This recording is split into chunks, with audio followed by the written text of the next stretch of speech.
Okay, so dinner's gonna be a little different tonight because I'm a guest chef at my in-laws. So the kitchen looks a little different, but we're gonna have chili.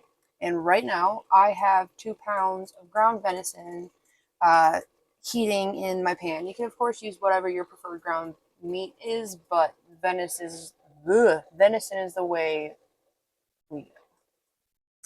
So it's already starting to brown. I haven't seasoned or anything. All I've done is add oil to my pan because venison is such a dry meat. Now, of course, if you're using ground beef, please do not oil your pan. All right, so we're just going to salt and pepper.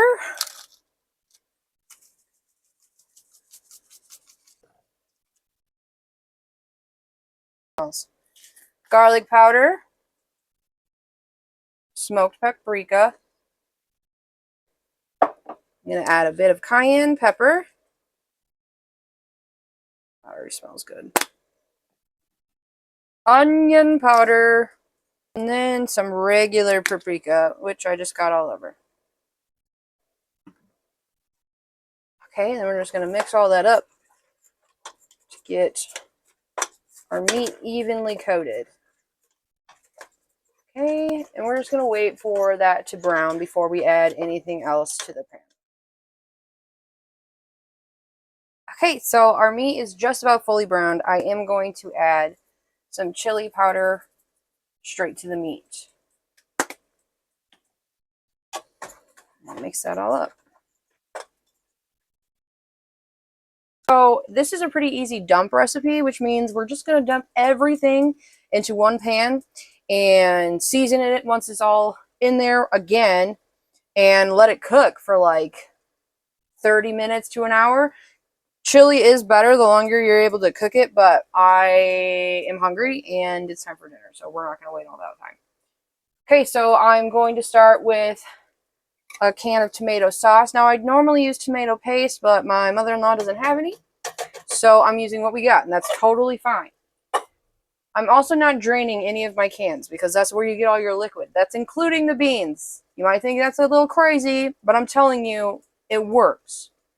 So now we're adding a can of mild diced tomatoes with green chilies.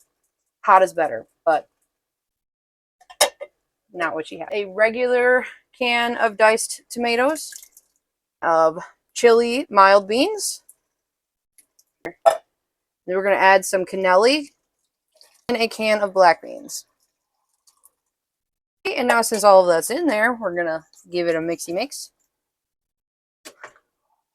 Okay, so this is what we're looking at.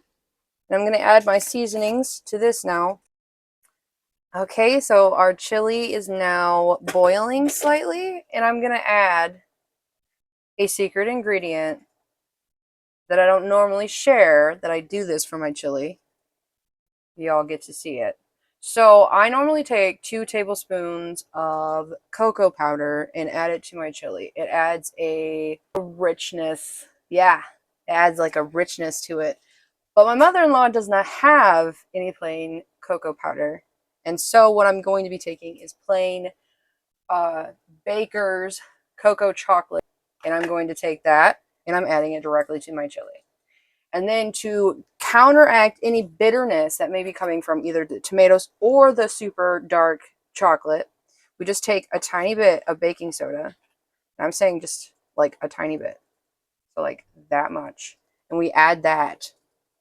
And that's going to combat any bitterness that there may be in there.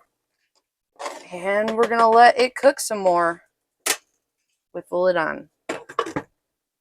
Okay, so our chili has now been cooking for about 30 minutes. All well incorporated. The beans are soft. I mean, look how yummy that looks. I'm just going to have to give that a try here in a second. All right, let me serve this up. Okay, so let's give it a bite. Once again, this is probably lava.